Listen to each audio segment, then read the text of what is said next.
அஸ்ஸலாமு அலைக்கும். Welcome back to cooking with Sharmi. எல்லாரும் எப்படி இருக்கீங்க? நாங்கள் இங்கே அல்ஹம்துலில்லாஹ் நல்லபடியாக இருக்கோம். இப்போ இன்றைக்கி என்ன ரெசிபி நம்ம பார்க்க போகிறோம் அப்படின்னா, சோயா 65 பிரியாணி பார்க்க போகிறோம். அதுக்கு தேவையான பொருட்கள்: ஒரு 4 வெங்காயம், 2 தக்காளி, 1 கப் பாஸ்மதி அரிசி எடுத்திருக்கேன். அது ஒரு 300 கிராம் இருக்கும். 2 பேர் அளவு தாராளமாக நல்லா சாப்பிட்லாம். ஒரு 1/2 டீஸ்பூன் மிளகாய்த்தூள், 1/2 டீஸ்பூன் மிளகுத்தூள், 1/2 டீஸ்பூன் மல்லிப்பொடி, 1/2 டீஸ்பூன் ஜீரகப்பொடி, 1/4 டீஸ்பூன் மஞ்சப்பொடி, மல்லிப்பொடி ஒரு 1/2 டீஸ்பூன், இஞ்சி பூண்டு 1 ஸ்பூன், ஒரு 1/4 கப் அளவு கொத்தமல்லி, ஒரு 1/4 கப் அளவு புதினா, ஒரு 4 பச்சை மிளகாய், மீடியம் சைஸ் எலுமிச்சம்பழம் 1, உங்கள் புளிப்புக்கு தகுந்த மாதிரி நீங்கள் ஊற்றிக்கலாம்.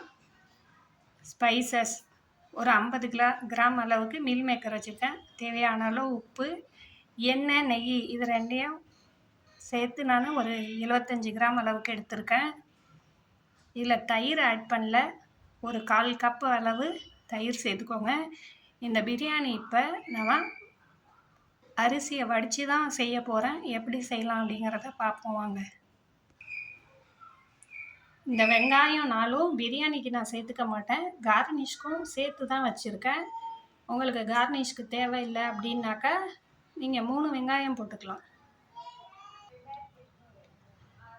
இந்த சோயா சங்க்ஸை நம்ம ஒரு 10 நிமிஷம் சுடுதண்ணியில் உப்பு போட்டு ஊற வச்சுக்கலாம். இந்த அரிசியையும் நல்லா வாஷ் பண்ணி ஒரு 1/2 அன் ஹவர் ஊற வச்சுக்கலாம். அடுப்பில் பாத்திரம் வச்சாச்சு. பாத்திரம் வச்சதுக்கப்புறம் நம்ம நெய்யை ஆட் பண்ணிக்குவோம்.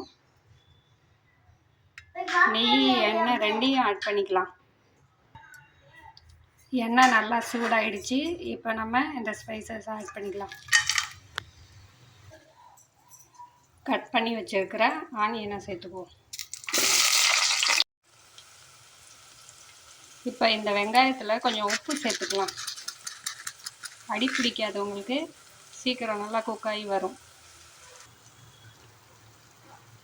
இந்த அளவு கோல்டன் ப்ரௌன் ஆனதுக்கப்புறம் நம்ம இதில் ஒரு பாதி வெங்காயத்தை எடுத்து வச்சுக்குவோம் கார்னிஷ் பண்ணுறதுக்கு. இப்போ நம்ம இஞ்சி பூண்டு பேஸ்ட்டை ஆட் பண்ணிப்போம்.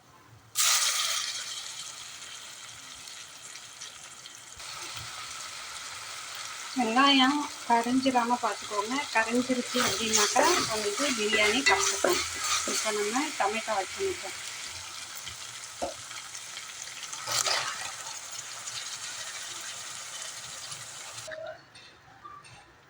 பச்சை மிளகா போட மறந்துட்டேன், பச்சை மிளகா போட்டுக்கலாம். இப்போ மசாலா பவுடர் எல்லாம் சேர்த்துக்கலாம்.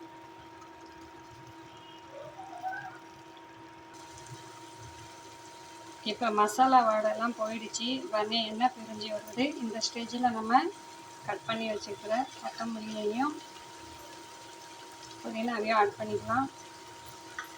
காரம் நான் எங்களுக்கு தகுந்த மாதிரி போட்டிருக்கேன். உங்களுக்கு தேவையான அளவு காரம் பத்தலை அப்படின்னாக்கா நீங்கள் போட்டுக்கலாம். பச்சை மிளகா வேறு நான் 2 கட் பண்ணி போட்டிருக்கேன். மிக்ஸ் பண்ணி டேஸ்ட்டு பாருங்கள். காரம் உங்களுக்கு கம்மியாக இருந்துச்சு அப்படின்னாக்கா இன்னும் கொஞ்சம் நீங்கள் கூட மிளகாத்தூள் சேர்த்துக்கலாம். மசாலா நல்லா மிக்ஸ் பண்ணதுக்கப்புறம் உப்பு சேர்த்துக்கோங்க. ஆல்ரெடி ஆனியன் வதக்கிறப்ப வேற நம்ம உப்பு போட்டிருக்கோம், அதனால டேஸ்ட் பண்ணி பார்த்துட்டு உப்பு சேர்த்துக்கோங்க. இப்போ தயிர் ஆட் பண்ணிக்குவோம். லெமன் ஆட் பண்ணிக்கலாம். இப்போ நம்ம அரிசியை நல்லா பாயில் பண்ணி எடுத்துக்கலாம். தண்ணி நல்லா கொதிச்சிட்ருக்கு. இந்த தண்ணியில் நம்ம கொத்தமல்லி, புதினா, ஹோல் ஸ்பைசஸ், தேவையான அளவு உப்பு,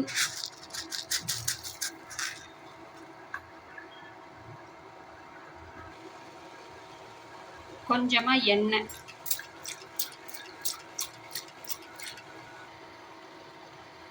எலுமிச்சம்பழம் தோலையும் ஆட் பண்ணியிருக்கேன். அரிசி உடையாமல் விதை போல் இருக்கும். அரிசி ஊற வச்சதுக்கப்புறம் கழுவக்கூடாது. அரிசி ஊற வைக்கிறதுக்கு முதவே அரிசியை நல்லா கழுவி எடுத்துக்கோங்க. 2 தண்ணியில் கழுவி எடுத்து ஊற போட்டுக்கோங்க. இப்போ அரிசி நல்லா ஊறிடுச்சு. இப்போ நம்ம தண்ணி கொதிச்சு வந்துருச்சு. நம்ம இந்த அரிசி போட்டுக்கலாம்.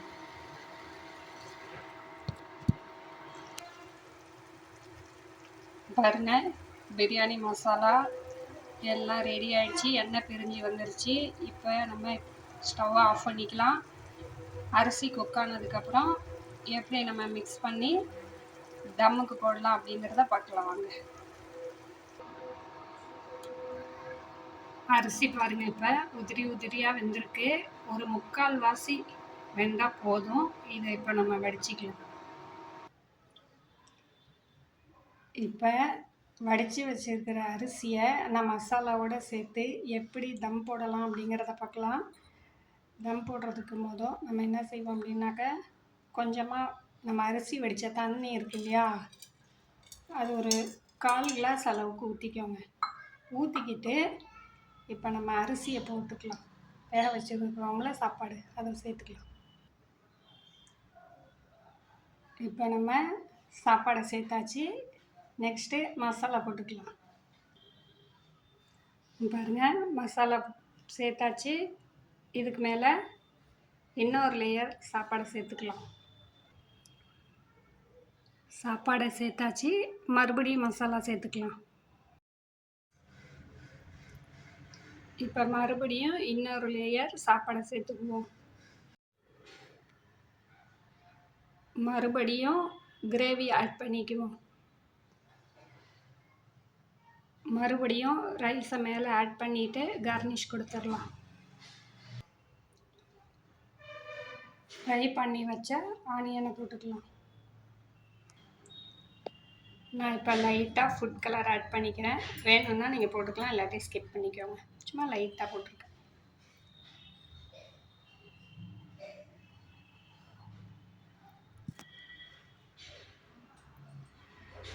கொஞ்சமாக கிரீன் கலர்.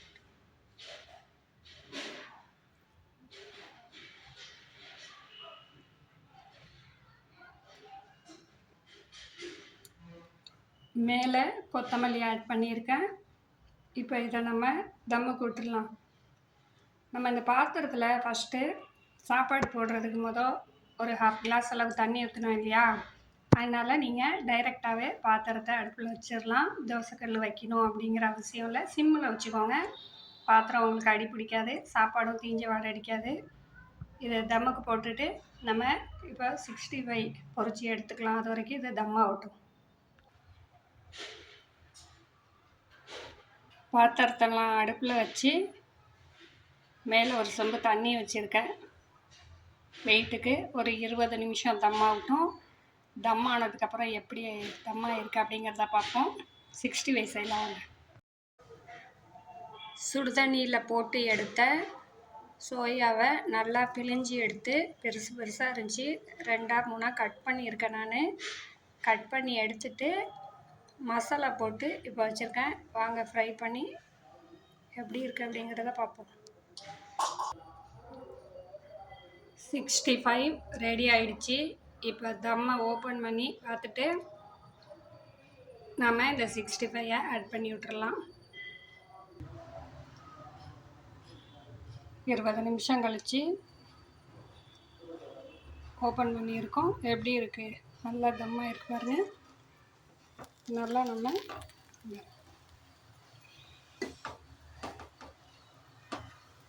சாப்பாடை நல்லா பரட்டி விட்டுக்கலாம். அந்த 65 இதிலே போட்டு நம்ம மிக்ஸ் பண்ணிடுவோம். பிரியாணி நல்லா தம்மாகி ரெடி ஆகிடுச்சு. வாங்க இப்போ எப்படி இருக்குது அப்படிங்கிறத சாப்பிட்டு பார்ப்போம். பாருங்க, சுட சுட உதிரி உதிரியாக எப்படி இருக்குன்னு நான் சொன்ன இன்க்ரீடியன்ட்ஸை வச்சு நீங்கள் உங்கள் வீட்டில் ட்ரை பண்ணி பாருங்கள். ட்ரை பண்ணி பார்த்துட்டு எப்படி இருந்துச்சு அப்படிங்கிறத கமெண்ட் செக்ஷனில் கமெண்ட் பண்ணுங்கள் ஃப்ரெண்ட்ஸ். இந்த மாதிரி ஈஸியான ரெசிபி உங்களுக்கு என்ன வேணும் அப்படின்னாலும் எனக்கு கமெண்ட் பண்ணுங்கள். உங்களுக்கு நான் வீடியோ ஷூட் பண்ணி போடுறேன் ஃப்ரெண்ட்ஸ். இந்த பிரியாணி உங்களுக்கு பிடிச்சிருந்துச்சுன்னா லைக் பண்ணுங்கள், ஷேர் பண்ணுங்கள், கமெண்ட் பண்ணுங்கள். சப்ஸ்கிரைப் பட்டனை சப்ஸ்கிரைப் பண்ணிக்கோங்க. அப்போ தான் நான் போடுற வீடியோஸ் எல்லாமே நோட்டிஃபிகேஷனாக உங்களுக்கு வரும். இந்த வீடியோ உங்களுக்கு பிடிச்சிருந்துச்சுன்னா எல்லாருக்கும் உங்கள் ஃப்ரெண்ட்ஸுங்களுக்கெல்லாம் ஷேர் பண்ணி விடுங்க ஃப்ரெண்ட்ஸ். இந்த வீடியோ பார்த்தவங்களுக்கு ரொம்ப தேங்க்யூ ஃப்ரெண்ட்ஸ். பாய்.